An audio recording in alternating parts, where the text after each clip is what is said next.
এরা মেয়ে না, বাবার গর্ব। একজন মেয়ে হয়েও ছেলের সব দায়িত্ব পালন করলেন বাবার দেওয়া কথা রাখতে। কী এমন ঘটনা ঘটল যে এই মেয়েদের নিয়ে গোটা শান্তিপুর গর্বিত হলো? ধর্ম হোক বা সামাজিক দায়িত্ব পূরণ, শান্তিপুরের মাটি অত্যন্ত উৎকর্ষ, তাই চিরকালই দৃষ্টান্ত স্থাপন করে। বাবার শেষ কার্য সম্পূর্ণ করলো তার মেয়েরা।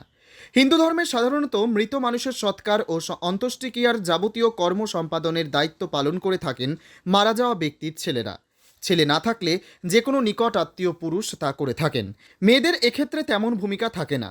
তবে এই ভিন্ন ধরনের ঘটনাটি নারী অধিকার আদায়ের দৃষ্টান্ত হয়ে থাকবে বলে মনে করছেন অনেকেই। বাবার শেষ ইচ্ছে অনুযায়ী প্রথা ভেঙে মুখে আগুন দেওয়ার ১৩ দিনের যাবতীয় পরলৌকিক কাজ করল মেয়ে।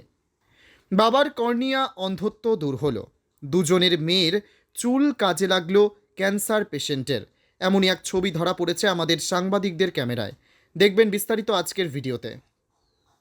সমস্ত সামাজিক বাধা পেরিয়ে চলতি প্রথা ভেঙে মাথা কামিয়ে বাবার শেষ অন্ত্যেষ্টির কাজ করে দৃষ্টান্ত স্থাপন করল মেয়ে নিবেদিতা ঘোষ দাস। শান্তিপুর শরৎ কুমারী স্কুল লেনিন সরণির বাসিন্দা ৬০ বছর বয়সী নারায়ণ চন্দ্র ঘোষ গত ২৪ এপ্রিল হৃদযন্ত্রের সমস্যাজনিত কারণে মৃত্যু হয়। নারায়ণবাবুর কোনো পুত্র সন্তান নেই, ২ কন্যা, নবনীতা বড়, নিবেদিতা ছোট। দুজনেরই বিবাহ হয়ে গেছে, তবে ছোট মেয়ে নিবেদিতা থাকে এই বাড়িতেই। বাবার ইচ্ছে অনুযায়ী এবং দিদি নবনীতার সম্মতিতে মুখে আগুন দেওয়া থেকে শুরু করে মাথা কামানো যাবতীয় পরলৌকিক ক্রিয়াকর্মাদি করে ছোট মেয়ে নিবেদিতা। এ বিষয়ে অবশ্য স্বামী সুদীপ দাস এই সিদ্ধান্তে গর্ব অনুভব করেছেন। তিনি বলেন, মা বাবার কাছে পুত্র হোক বা কন্যা আলাদা কিছু নয়। মা সংঘমিত্রা ঘোষ বলেন, বাড়িতে দেওর ভাসুরের ছেলেরা থাকলেও ওর বাবার শেষ ইচ্ছের মান্যতা দিয়েছে সকলে। বোনের এই কাজে ভাই বোনের সমগ্র মান্যতা দিতে পেরে খুশি তারাও। তবে এখানেই শেষ নয়, আরও এক নজিরবিহীন দৃষ্টান্ত স্থাপন করেছেন নিবেদিতা। আজ মৃত্যুর ১২ দিনে ছিল ঘাট কামান, সেখানেও নির্দ্বিধায় নিবেদিতা তার মাথা মুড়ে সেই চুল ক্যান্সার আক্রান্তদের দেওয়ার উদ্দেশ্যে স্থানীয় সমাজসেবী মোহর দে বিশ্বাসের হাতে তুলে দেয় সে। এ বিষয়ে কে কী বলেছেন শুনব। নদিয়া থেকে মলয়দের রিপোর্ট, HPR নিউজ। দেখে অভ্যস্ত না, যদিও মেয়ে হোক বা ছেলে, সন্তান তো সকলেই সমান। তো তবুও এই ধরনের চিন্তাভাবনা কী কারণে মাথায় আসলো? অন্য সময় তো জ্যাঠার ছেলে, কাকার ছেলে, এরাও তো মুখাগ্নি করতে পারতো। না, এটা আমার বাবা বলে গেছে যে আমি কন্যা সন্তান জন্ম দিয়েছি, আমার কন্যা সন্তানই মুখাগ্নি করবে। আচ্ছা, সেক্ষেত্রে তোমাদের ২ বোন। এবার আমার বাবা আমাকেই বলে গেছে, ছোট মেয়ে আমি, আমাকেই বলে গেছে। তো দিদি এসেছিল? হ্যাঁ, দিদি এসেছিল, দিদি পিছন থেকে ছুঁয়েছিল, কিন্তু মেন আমার বাবা দিদিকেই বলেছে যে ও মুখাগ্নি করবে, তুই ওর যাবে ছুঁয়ে থাকবি। অনেক ক্ষেত্রে ধরা গেল তোমার শ্বশুর বাড়ি আছে, সেক্ষেত্রে ধরা গেল একটা আপত্তি থাকে বা এরকম কিছু? না না, আমার বরকে আমি জানিয়েছি, আমার বর হচ্ছে সম্মতি দিয়েছে। আচ্ছা, তো কি কি কাজ করলে পরলৌকিক এতদিন ধরে? কত তারিখে মারা গেছেন উনি? ২৪ তারিখে। আচ্ছা, কর্নিয়াও নাকি দিয়েছেন উনি? হ্যাঁ হ্যাঁ হ্যাঁ, বাবা চক্ষু দান করেছিলেন, আমারও করা আছে। বাবা পেয়েছে, মানে বাবা দিতে পেরেছে, এটা বাবার একটা ভাগ্য। তো কিভাবে দেখছো যে বাবা মারা গেছেন ঠিকই, কিন্তু তার চোখ দুটো কোনো না কোনো দুজন অন্ধ মানুষ দেখতে পাচ্ছেন? সেই জন্যই আমার বাবার খুব ইচ্ছা ছিল যে আমি মৃত্যুর পরেও আমার চোখ দিয়ে পৃথিবীটাকে একটু দেখবো। আমার সুগার ছিল তো, সবসময় বলতো, ভগবানের কাছে চাইতো, যা রোগ দিও যেন আমার চোখ দুটোকে নষ্ট করে দিও না, আমি চোখ দিয়ে যে কদিন বেঁচে থাকবো পৃথিবীটাকে দেখবো। তো তোমরাই ফোন করেছিলে যখন উনি মারা যান? আমাদের এখানে গুলবাজ গোষ্ঠীতে চক্ষুদান হয়েছিল ৫০ বছর উপলক্ষে, তো সেখানে আমাদের বাবার আমার বাবা দুজনের চক্ষুদানের ইয়ে করা আছে।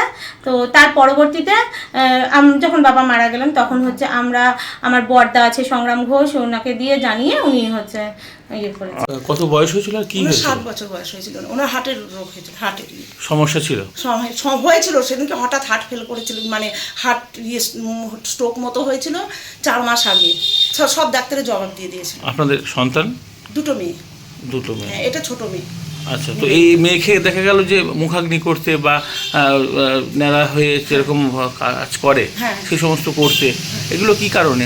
ওর বাবা সব বলে গিয়েছে, ওর বাবার ছেলে নেই, বলেছে তুই মেয়েই ছেলের মতো কাজ করবি, আমার মেয়ে বলে কোনো ইয়ে নেই, তুই সব করবি। ওর বাবা সব বলে গিয়েছে মেয়েকে। এবার এমনি সমাজের থেকে কোনো অসুবিধা কিছু নেই, কারণ আমরা এগুলো তো দেখে অভ্যস্ত নয়, যদিও ছেলে মেয়ে সমানই অধিকার বা সব কিছু সমান হওয়া উচিত, তবু আমরা দেখে অভ্যস্ত নয়।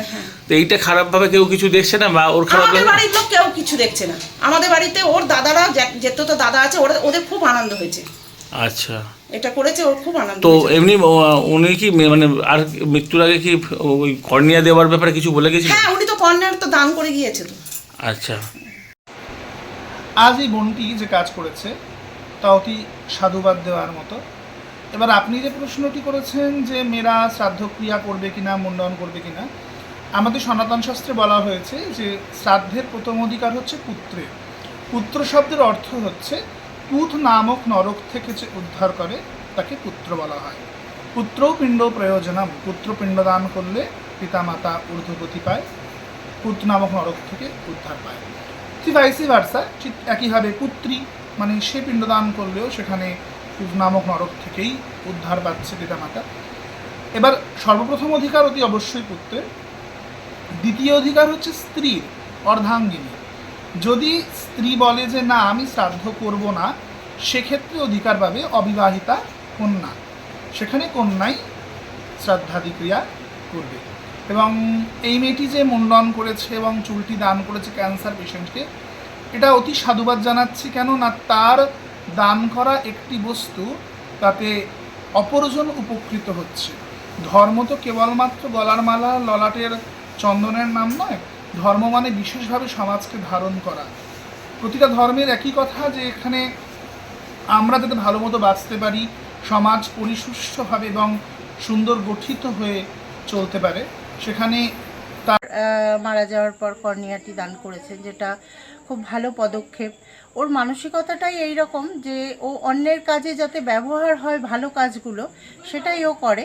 যেমন ও বাবার কাজ করার সময় যেটা ও পুরোটা ন্যাড়া হয়েছে, যে চুলটা দিয়েছে ন্যাড়া করে, সেইটা ও ক্যান্সার পেশেন্টদের উদ্দেশ্যে ও ওটা পাঠাতে চাইছে। তো সেক্ষেত্রে আমরা জেনারেলি যেটা পাই, কাঁধ অবধি মেয়েরা কেটে দেয়, 12 ইঞ্চি চুলটা থাকে। তো সেক্ষেত্রে নিবেদিতার ক্ষেত্রে যেটা হলো, ও পুরোটা যেহেতু ন্যাড়া করেছে সেহেতু আরও অনেক লম্বা চুলটা পাওয়া গেছে।